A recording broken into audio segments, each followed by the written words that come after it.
Did anyone see Eitan? Yeah, he was just here. He's Okay. coming in. All right. All right, going live. Here's the man. Eitan, I waited for you. Sorry I'm late. All right, so let's do a quick recap of yesterday's class. First of all, we started with some basic questions. This is a Maimer b'chazak deva'isa le'ish was said by the Friedrich Rebbe, it's said by the Rebbe Rashab on the end of the 7 days of Mishta of the Bar Mitzvah. You ever heard of such a thing? 7 days of partying for a Bar Mitzvah. Because by the Rebbeim, they saw the Bar Mitzvah also like a wedding. Also, we should as well. And so the final sort of synopsis, the final finale of the wedding feast, the Bar Mitzvah feast of the Friedrich Rebbe, the Rebbe Rashab said a mimer with this name, Chazak Tavayisa, the Ish. And we said that we had a couple questions regarding this. The first question was that why do you have to say strengthen and become a man? A person, when they turn 13 years old, becomes a man naturally. What's the idea of like coming and telling him, you should now be strong and be a man? Chazak Tavayisa the Ish. You already are. Right? We also said that the word Ish here is bizarre. Why? From what David just said. When a person becomes 13, the idea is that they have a new level of intellect. This is why they're suddenly obligated in the mitzvahs. And they have actually what he calls here the shleimus of the intellect, which means they have the full-blown intellect, which usually is referred to as Adam. There's 4 words for man, we said. And without getting too much into that conversation, Adam is a word when we're talking about man's intellect. Ish is the word when we're talking about man's midos, right, his emotions. So why, when you turn 13, you say v'chazak tavayisa le'ish, you should say what? V'chazak tavayisa le... Exactly. Right? So those are the 2 basic questions. As I said, we're not going to really get back to those until the end. We have a long journey into the stars before that happens. So just keep those in your back pocket. Now we started to explain that there was an emphasis in this mimer because the first name of the Friedrich Rebbe is Yosef, and upon his bar mitzvah he was sort of taking on his tafkid, which ultimately would be to be the Rebbe, and not just any Rebbe, but a Rebbe which would ultimately redefine Judaism forever for all of us. So the mimer is about Yosef, and particularly the qualities of Yosef over Yaakov, because you can't really appreciate and understand what Yosef is unless you first have a full understanding of what Yaakov is. So the truth is that most of the mimer we're talking to discuss right now speaks about what is Yaakov b'panimius and Yanim. But that ultimately we're trying to find out, because what is Yosef, which means to add, what did he add onto Yaakov? And in the midst of doing that, we started to explain a pasuk, right? And we got a little bit lost inside of this forest. But the pasuk, let's review it one more time. And the pasuk is Atahu Hashem levadecha, part 1, which means you are he that is Hashem alone. We say this in davening every day. Ata asisas hashamayim, you made the heavens, part 2, and part 3, Ata mechayes kulam, you enliven them all. Yesterday we only spoke about the first 2. We didn't get to you enliven them all. And what do we say basically? That regarding these 3 levels, let's look at the first one and do a recap. Atahu Hashem levadecha. Who can remind me? A little test to put for you guys some pressure on you. Who can remind me what is the connotation of that whole statement? Atahu Hashem levadecha.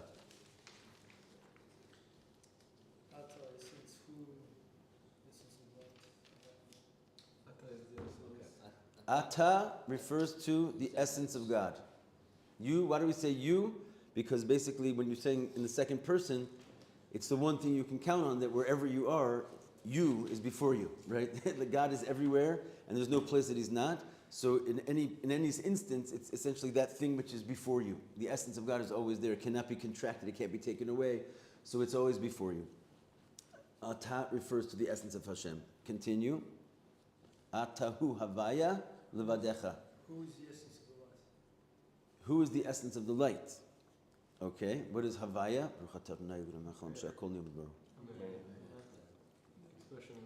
The expression of the light, right? And what does it mean, levadecha? The hispashtus of the light. Very good. So we have the etzem or, the hispashtus or. Hispashtus means the expression, right? The essence is, it's a central level. The expression, the Havaya is the expression. And then what does that mean, Livadecha, at the end? Everything is in potential. Right, that all of that is when Hashem is still alone. So when you're saying the light is expressed, you got to really rethink that for a second. There's no expressing to anyone. It's all taking place inside of God Himself. So actually, Nachum Meir came up with a nice analogy, which we're gonna use today again. The idea of the sun, the ball of the sun, the inner ball of the sun, then like sort of the expression of the fiery light of the sun, which we're going to call the essence of the light, and then the rays of the sun, right, which are the expression of the sun. The fiery ball of the sun is called the essence of light. It doesn't go anywhere, right? It's not what's reaching you, so to speak. The rays are what's reaching you. Now, but all this is, imagine that fiery ball and the rays all taking place inside the sun. So there's no expression outward whatsoever. Now, the problem with this analogy, the sun is a little ball. We're talking about the essence of Hashem, which has no boundaries and no space and no time. But so you can imagine it, all that light taking place inside of the ball of the sun. But then you'd have to sort of recalibrate your imagination, because there's no limitations to the actual essence itself. It's just that we're trying to explain how everything is inside of God, and therefore what it really looks like is God is in a state of expression at this state, but only to Himself. So what we have going on here is essentially, that's why it's called Levadecha, right? There's no other space for any potential other reality to exist when those levels of light are in a state of shining. Other levels of reality exist, other beings, the idea of creation or even emanation in a real sense can only exist when there's some kind of a removal of that blazing light, which negates all other things. And that's why we're saying that it's all levadecha. You're alone at this level. Why? Because in the beginning, we're presented with a story from the Arizal, when he sort of goes back and traces back the origin of things. The lights are already on when it starts. And the first act of Hashem is not to shine light, it's to remove the light, it's to make it seem to. And that's why actually it says in the Torah, Vaye'erev vayivoker, right? The first move was to make evening, because it was. Now don't look at the rest of the story of the Torah there as a model, but they're just the words, right? That the first act of creation was that there should be evening, and this is the idea of the first thing he needs to do is to remove the light, not present it because it was already there. Only where was it? It was inside of him in a way that it wasn't shining to anybody else. That's the whole point. Nothing else could exist. So we call this the essence of the light, the extension of the light, but all inside of Hashem. The Vadecha, Hashem is alone in one. Questions? Yeah. What's who again? Sorry. The essence of the light. We said why? Because who is Lashon Nistar, third person. The essence of the light, and Atah is the essence itself. The essence itself. Okay? Reviewing. Then we went on to explain, Atah sisas hashamayim, you made the heavens. Now, what's taking place here?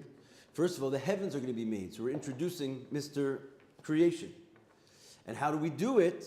We said that the word Atah in this second part of the sentence is what? It's missing the hay, right? So It's like a contracted version of the essence, basically. Yeah. well, it's what it is basically it's not the essence anymore. It's the idea that hay is removing layers of the light. In other places, he doesn't bring it here, but there's other Maimar where he explains why is it hay. I'm going to confuse you a drop more, just for fun. I find that to be fun. Has anyone heard of the 6 partsufim? What's a partsuf? Partition? Not a partition, a face. What do we say the partsufim? What do we mean? So we're familiar with this idea that the Yud Kei Vav Kei, right, is really, you can break that down into spheros. Shmuel, this is like one of some basics we gotta get in our head, right? So there's 4 letters of Hashem's name. This is some of the stuff we were talking about. But those 4 letters of Hashem's name, when you sort of open them up, they also become the spheros, right? What does the Yud become? Chochma, and the Hey, and the Vav. All the Midos, right? And the final Hey is Malchus, right? So each one of those segments actually has 10 spheros in them, right? So there's the Yud, which is Chochmah. It's not just Chochmah. It represents 10 spheros, which are all of the flavor of Chochmah, right? And then when you go to the Hey and you get to Bina, it's not just Bina.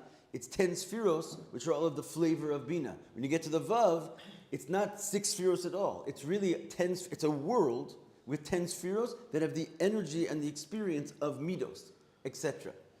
Beyond those 4 worlds, basically, Yud Kei Vav Kei, which are called, when we call them Partsufim, it means a face. That's because we're basically saying it has all 10 spheros. The face is the idea of this conglomerate, right? On your face, you have 2 eyes, a nose, a mouth, the eyebrows, right? The whole thing like comes to you as many parts, which are one.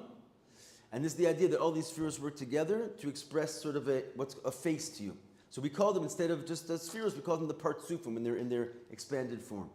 So those are 4 Partsufim. Where are the other 2? The other 2 Partsufim are inside of Keser, right? So in the Keser itself, Keser, as we know, has 2 parts.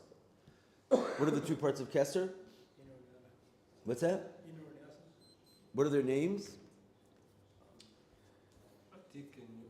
Yes, Atik and Arich, right? Atik Yomin is the Panemius, the inner part of Keser. Arich Anpin is the external part of Keser. There too, each one of them has like their own 10 spheros.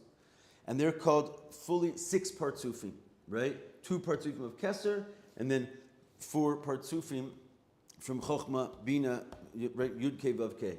When we're talking about removing the Hey from the word Ata, the way he explains it in other places, that we're removing all of the levels of the 5 Partsufim that are bigger than Malchus, the final one. In other words, in order for creation, where it says, Ba'ata asisa es hashamayim, you're going to make the heavens. What's going to come out of this is going to be experience of the existence of the creation of the heavens. In order to do that, we have to remove Atik, Arich, Chochmah, or we're going to call them Abba, Ima, and Za, right? The 5 Partsufim, which are basically levels of light.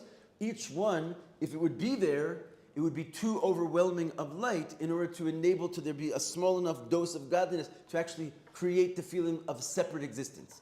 If any of those levels of Partsufim would stay there, the experience of other, which the Shemayim have, when you make the heavens, the creatures, the angels experience themselves to some degree, none of that experience would be able to be possible if any of those levels of light would remain there. So it's basically removing layer after layer after layer of what makes Hashem levadecha, alone, right?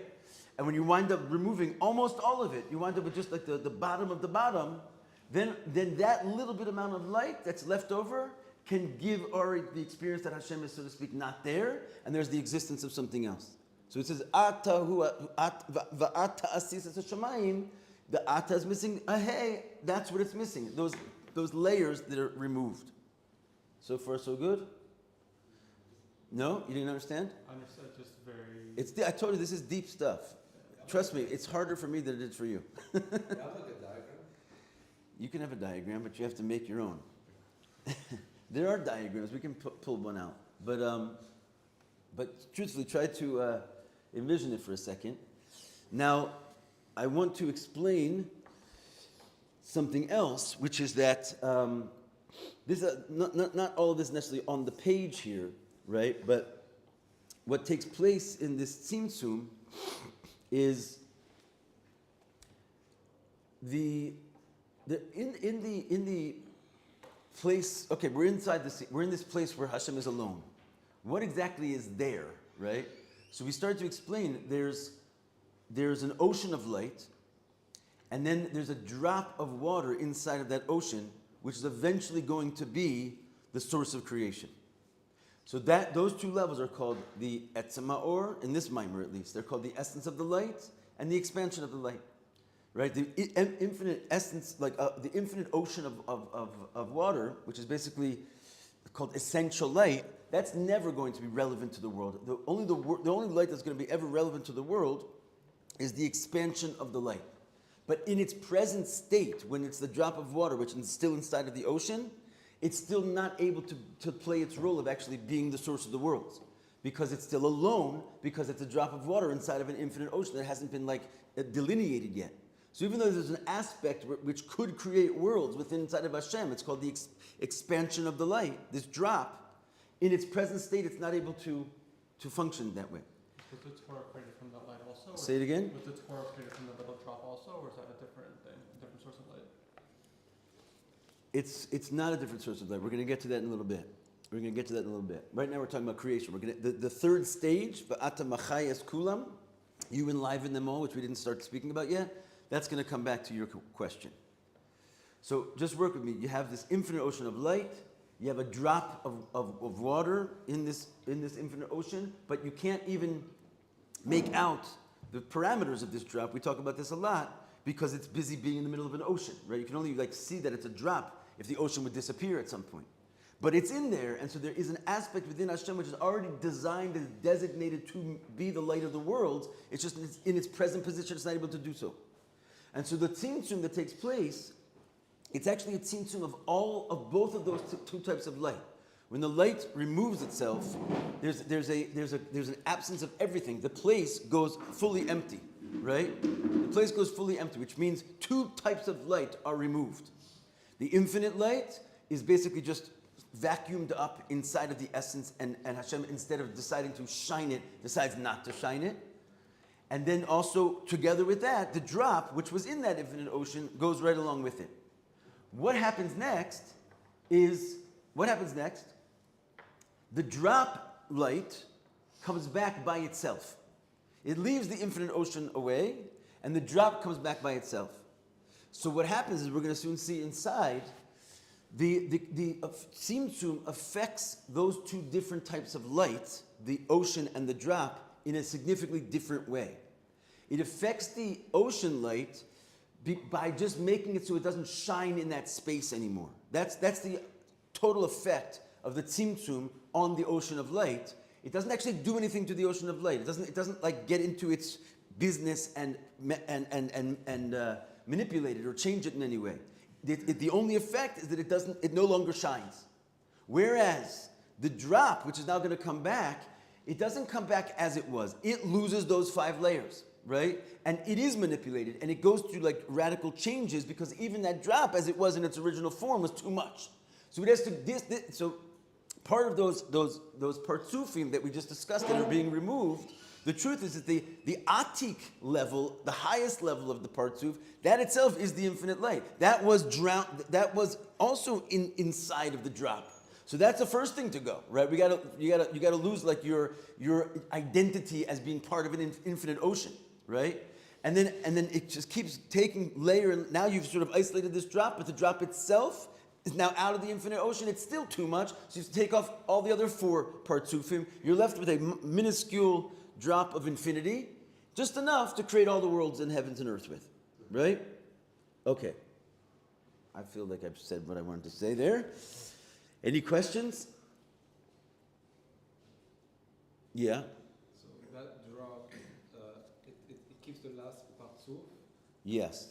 But then that last parzuf which we associated to the last hay, which is Malchut, that creates all the heavens. Yeah. Which we're saying it needs to be separate enough to have an independent existence. Yes. But all the heavens, Dafka don't. They have no, they have a type of existence that's it's not as experiential as earth, but the angels do have a sense of self. And then the proof is that they're praying to Hashem and they're singing to Hashem. There's obviously a duality going on there, right? Also, the way you said it really, you're saying the drop is in the ocean from the beginning, but it's not really there. It's not really there. You can't call it a drop. Right, okay. But it is there. The Havaya is there.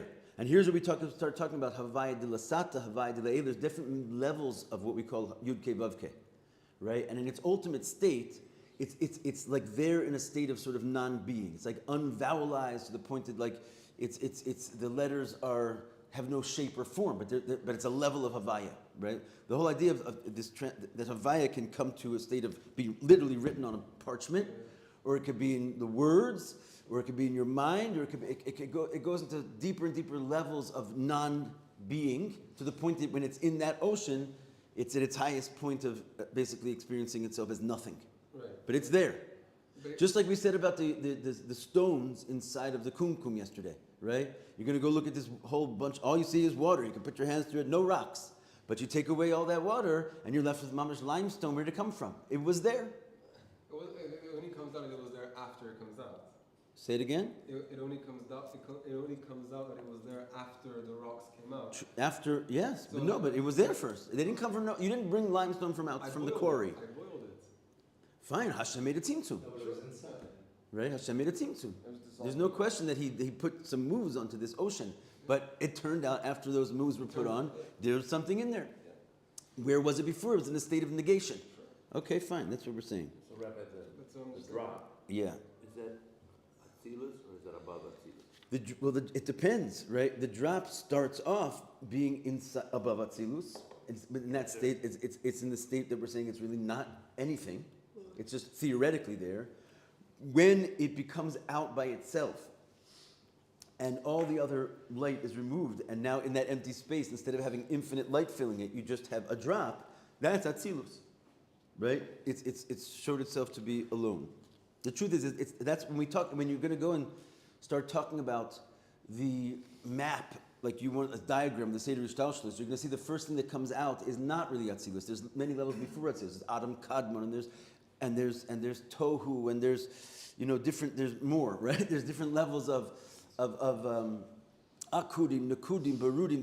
But that's what I'm trying to say. All those are the level after level after level after level being taken off the drop. When you're left with like the bottom of the drop, that's Atzilus, right? When it becomes like a finite drop, that's when all the layers are taken off. So the first world, really after all that, is Atzilus. And that's what we're going to be focusing on. The first world that we can actually physically. It's not physically in any means whatsoever, right? This is like the Alter Rebbe, when he wrote the word Atzilus, he could only get through the first two letters before he fainted because of just thinking about Atzilus. So we don't know. It's not physical, but it's lights in vessels. Spiritual. There's no form or shape or anything, but it's the first time there's something called lights in vessels. It's the first time we can talk about 10 spheros, mamish, existing in some plane. Okay, fine. Let's move on, my friends. And I just want to point out one more thing before we jump into the third level, which is I want to repeat it just because it's cool. Everyone should sort of keep this in their mind. Again, we usually think about Hashem creating something from nothing as a creative act. There wasn't something there before, and now he made something, which is also problematic because it kind of bumps into Hashem's duality situation. Like, you're not alone. There's something else. If you made it, are there now two things? So, but really, if you look at what we're discussing, when Hashem creates, it's not a creative act. It's a removal act. That rocks was already in there. And by the time you see it, Hashem didn't add anything to himself. He just enabled you to see like the secret dimension. And it's a beautiful understanding of unity in the Achdus of Hashem, because there really is nothing new there. It's just that it emerges as an independent existence because he removed things from it. Yeah, Yoshua. You're saying that the 10 spheros were then before already there? Yes, that's exactly what So we're how saying. does that work? Well, I just spent 25 minutes describing it to you, my friend. Before, What's that? Isn't that putting in, because I thought Hashem's supposed to be without any parameters and definition. Right. Putting in saying that here's 10 spheros before, that doesn't have put definition parameters. But the definition in its original state was in a state of non-being. Right? So in other words, put it like this. Hashem is both finite and infinite at the same time, but his finite properties do not encroach and disrupt his infinite properties from being there. How is that possible? Because his finite qualities are in a state, like we just discussed, of this Yud K Vav K in a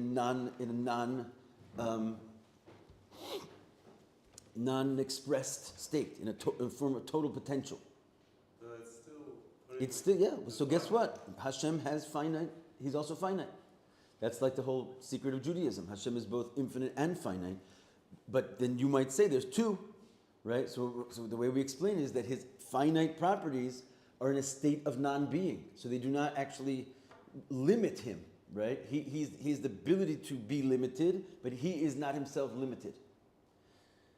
So what actually are the spheros then? Like, are they just... They're like letters. Think of them as letters, right? But the letter, let me give you, if you want an example, I'll try and help you. You're derailing us, but I like you, so I'll go on with it. Look at it like this. The letters, and this is like a handy muscle for this that you can keep in your pocket. I just kind of referenced it a second ago. The letters come in many forms. You can write letters on a parchment, Yud Kei Vav Kei. You can pronounce the letters Yud Kei Vav Kei, right? But obviously they're in a different form. When you say something, you can measure its vibrations through the air, but it does not have nearly the same concrete form as writing something on a piece of paper, right? Then you go and say the letters that you can think the letters Yud Kei Vav Kei. It's not even, you can't even measure them like now, maybe with high sophisticated science, you can sort of find out what section of the brain lights up, but you cannot actually measure them like you can measure the sound waves of Yud Kei Vav Kei. That's only in thought. Those are the levushim. What happens in the Yud Kei Vav Kei that's in your midos? What about the Yud Kei Vav Kei that's in your bina?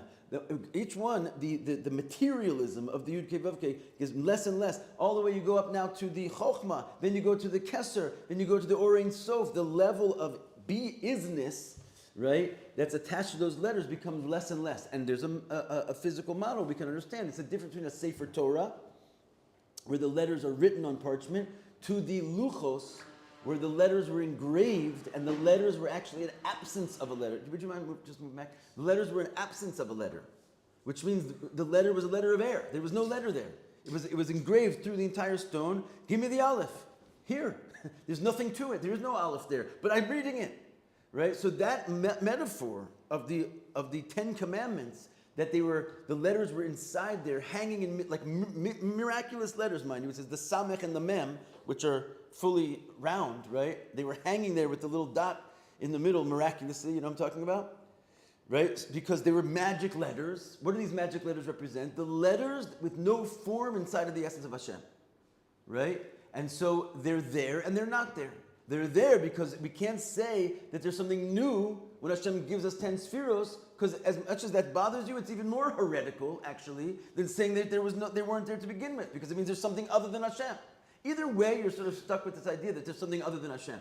There's Him, and there's this set of 10 spheres that you're dealing with. The question is, are they new, and therefore they oppose some kind of an opposition to Him? Or were they always there, and the state of their existence was in a state of nullification, so it doesn't interfere with His singularity?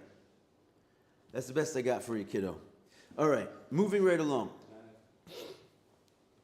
So let's take it, please, from inside. I told you, we got to take our time, the truth is, on this mimer, because it's just a lot of this. It's a lot of thinking. All right, go ahead. Let's go ahead. Now you guys are going to have to duel this out for... Oh, this one won't be like... I want to try to understand what you said in again, in the context of this sun thing.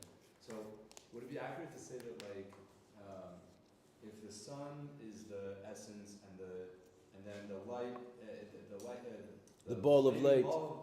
The flaming ball is the essence of the light, and the light is the expression of the light. So in this, and it used to be that like there's a sunlight that we received, right? But that sunlight was like too much for us, or too much. So Hashem contracted. So basically, He contracted the sunlight and the. He contracted all the light and the lessons of the light. So Yes, you don't see anything. But the sun exists, but you don't see it. That's exactly right. That's why we call the sun Ata, you, because no matter what you're going to take away, there's always you. So this Right. is the concept the sun still exists. The sun still exists, we just don't experience it. Right. And then instead, that's all internal somehow. Right. Like a black hole or something, I don't know. Became a black hole. Exactly. And then on Earth, whatever that is. So basically, in our domain, we have this, let's say like a flame. Right? So that's like an essence of sunlight, but it's not sun. It's like a drop, but it's with the stripped off things. We call it a flame, right? Like we're in a room, a dark room, we have a flame. And so now that flame, that's the light of our world, basically. But stay with the analogy. Like, in other words, what comes back is, instead of the fiery ball of the sun, only the ray comes back. The fiery ball stays put away. But how do you have a ray without it? It's a flame. Because the fiery ball, because the sun analogy is not perfect, Yeah, right? no, so You have to change it. You have to taking change making it. a flame. But no, don't take it a flame. Just leave it as it is. The fiery ball doesn't come back. Yeah. Just the ray comes back. And the ray itself is not the same ray that it was before, because it has to go through that contraction of a million, right? So Five levels. Instead of a ray of sunlight, it's now like, let's call it a flame, because it's something that Okay. originally comes from the sun, which is light, It's a big Okay, flame. okay. And you have it here on your table, like in a lantern or whatever. It's a flame, and now it's enlightening your room. It's not a sunlight coming from the sun, but it's related somehow. It's stripped down sunlight. If that works for you, go with it.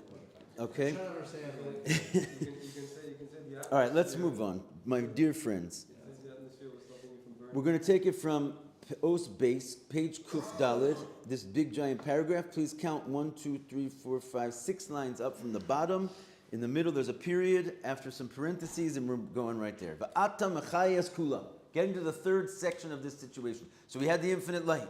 We removed the infinite light with the ata minus he, right? You now have created, in a certain sense, the notion of the shamayim, which is this other. And here comes part 3, ata mechayes kulam. You enliven them all. What is going on here? Hu hakav.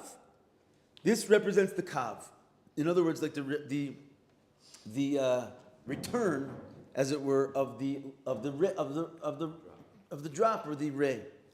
Sha'al yado nimsha chayes la'olamos, and that's what's going to atamachaya es kulam, right? You give life to them all. That's what's going to give life to the worlds. La'achrei sheniz havu, after they've come into existence. So what we're really saying is the level of creating the shamayim, of the removal, creates the existence of the heavens. But the life force, which is then going to come into them, is now created by the third part of the sentence, which is you machaya es kulam, you enliven them all. He'll explain. Hainu shebakav shnei inyanim, which means the kav actually has two different things going for it. Right? One is really more connected with the ata asis es shamayim. Right? There was already like a kav element in the second one, right? Because we already brought the ray back to create the heavens. But now he's saying the third one is the kav. Explain, because there's two levels of the kav, right? Two inyanim in the kav. One is to kav katsar umatzumtzam. One is the idea that we're pointing out that the kav is tiny, right, compared to whatever came before it. So the notion there is emphasizing and highlighting the removal of everything and making it small. And that's why we call it a kav, which means a line, a contracted line. And from that perspective, when we're thinking about the removal, it brings into existence. Mehave means to bring into being the worlds. In other words, the metzias of the olamos. This word that he puts in highlight in italics here is important. He creates for the first time metzias. Metzias means something is found besides Hashem. And this comes from the fact that the kav became minimized, and the kav katsar and matzumtzam are contracted, which is really going on the second part of the sentence, you made the heavens. But at the same time that this kav is making the experience of existence, where is this kav coming from? Right? This kav is still a line connected to the original ball of the sun, right? To the original fiery ball of the sun. It's not coming out of nowhere. It's the whole idea that it's a kav is that it's like a beam of light. It's connected to its source. So on one hand, it's showing on total minimization and like the removal of the source. On the other hand, the same kav has the connotation of drawing something from the source, right? And being connected. So into that world that it now made as a state of external metzias, it also has this flip side where it's able to truck in there supplies, right? From the mothership, from the essence, from the Or Ein Sof. So that's what means that it has a hamshacha of light from before the tzimtzum. Mitzad zeh, hu mamshich chayos ba'olamos. And this is called drawing life into the worlds. What do you mean life into the worlds? He says gili elokus. When we say you're drawing life into the world, don't think that means that the world is alive. This is where you're coming from. This is the Torah. I mean, he doesn't say it openly.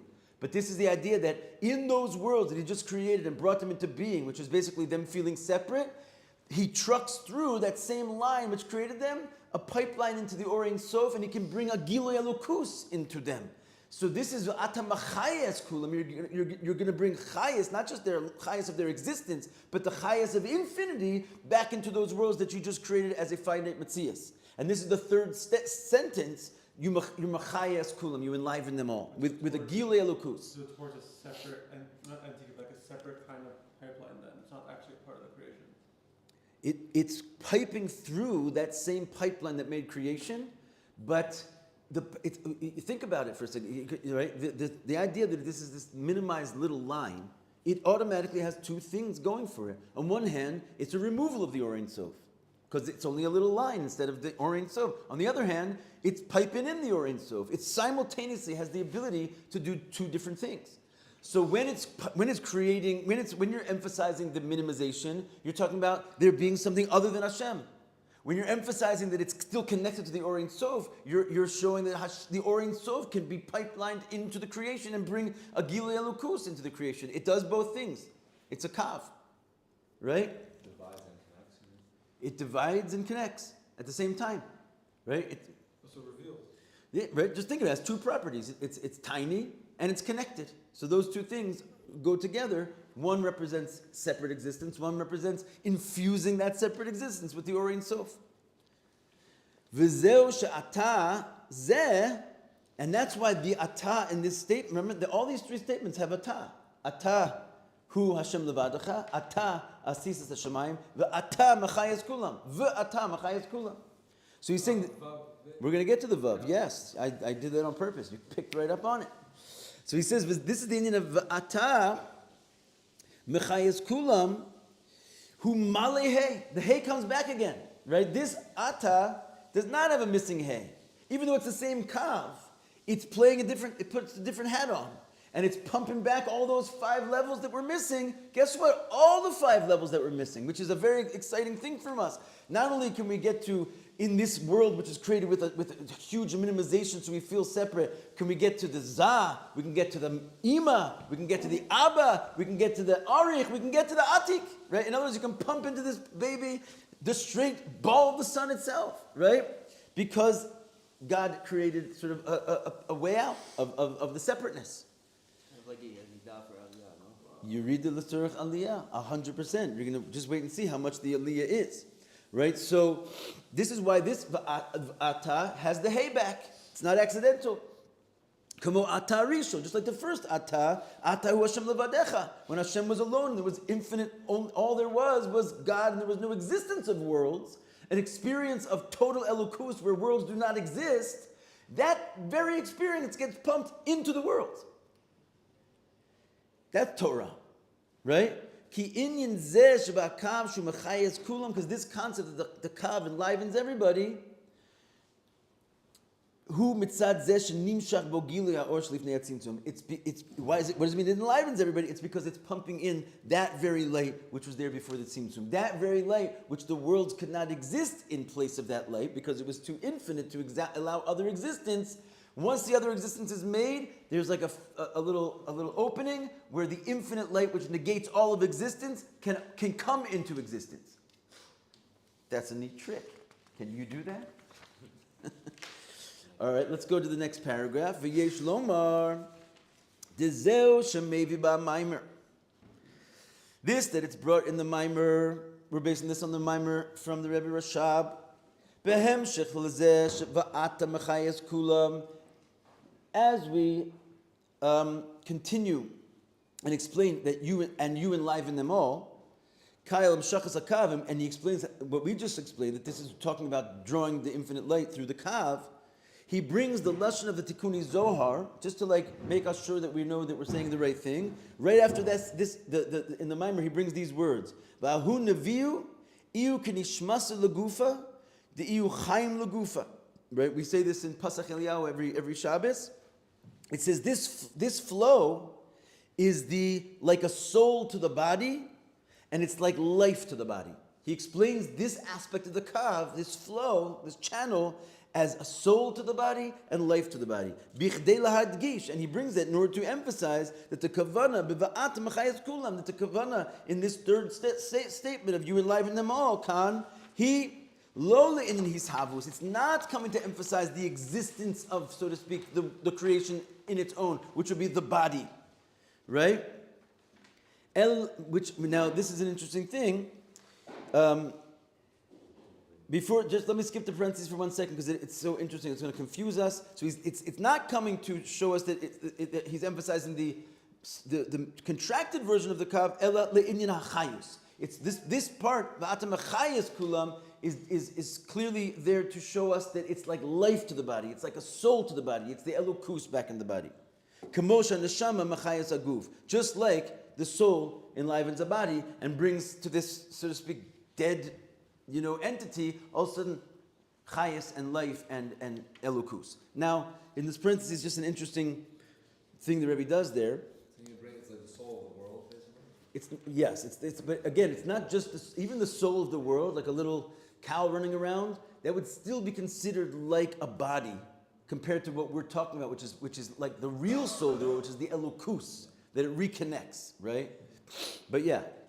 So it's the keli for the neshama? It's the kli for the neshama. Like it's the nefesh Bahamas, let's say, right? Which is alive, but it's that itself is just a kli for the real neshama, right? For the elukus, for the godliness to come in, which is like the Torah. You're saying like if the world or the universe is a body, then this is like the soul of that body. Mm-hmm. Right. The whole living universe as it is, with all of its comings and goings, but no Jews, right? And then the soul comes in, which is like the elukus, which can reconnect this seemingly natural entity to becoming supernatural and connected to the infinite God, which He's the only thing that exists. That's what we're talking about. The soul. That's the soul, the life force that we're talking about. This is what others were connecting to. This is what? The others were connecting to? Sure. Yes. The avos were this essentially. Like the avos hen Merkava, we say they're the chariot. Their bodies and their being and their every second they were in this. They were the Torah. The avos are a piece of the Torah, right? The whole Sefer Bereshis is called the Sefer Shel Tzadikim. It's the book of the avos. It's just stories of the avos, Torah, right? Their lives were the manifestation of this coming back into the world, 100%. So we have to go. The class is over, but I want to just point this one thing out, right? He says, "Al tikra machaya el mahave." This is actually brought in Tanya Shar Yichud Ve'amuna, which we're working on right now. In this pasuk, right, where it says "Va'ata machayas kulam," I think the Alter Rebbe is the source of this, but he says, don't read it as machaya el mahave. Right, when it says "you enliven them all," because the Alter Rebbe there, right, is trying to bring out, really for the first time to the human mind, the concept of that Hashem is creating the world every second from nothing through His speech, right? And he basically explains that when it says "you enliven them all," don't look at it as a soul coming into a body, right? Where there's a body there and Hashem is kind of coming in and bringing life to it, because that's not how the creation gets here. Don't read it as machaya el mahave. You are bringing existence itself into the world, right? In other words, when it says "you enliven them all," it's not like it's there and you're just dropping a little bit life. You have to forget what we said a second ago. This is like the other way of looking at this, because he's saying don't read it as machaya el mahave, right? So this very third part of the sentence can itself be read in two ways. It can be read to be understood as the same thing as the second part of the sentence, vata asisas hashamayim, or it can be read in this new way that we're explaining. In the Tanya, the Alter Rebbe uses this pasuk to explain the middle, the second way. Therefore, he says, don't read it as atamachaya, ela atamahave.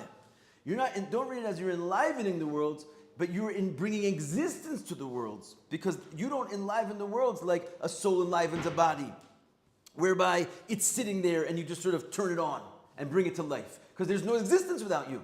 So the whole existence of the world, when it says you enliven them, means you bring them into existence. But as far as we're discussing right now, that's stage 2. Because the pasuk does actually say you're machaya them. So now he explains, first you have to do is mahave them, bring them into existence. Then you can machaya them, which means you're going to bring the elokus into them. So he said, okay, I feel like we're out of time, but that's what he's saying here, if you can follow along.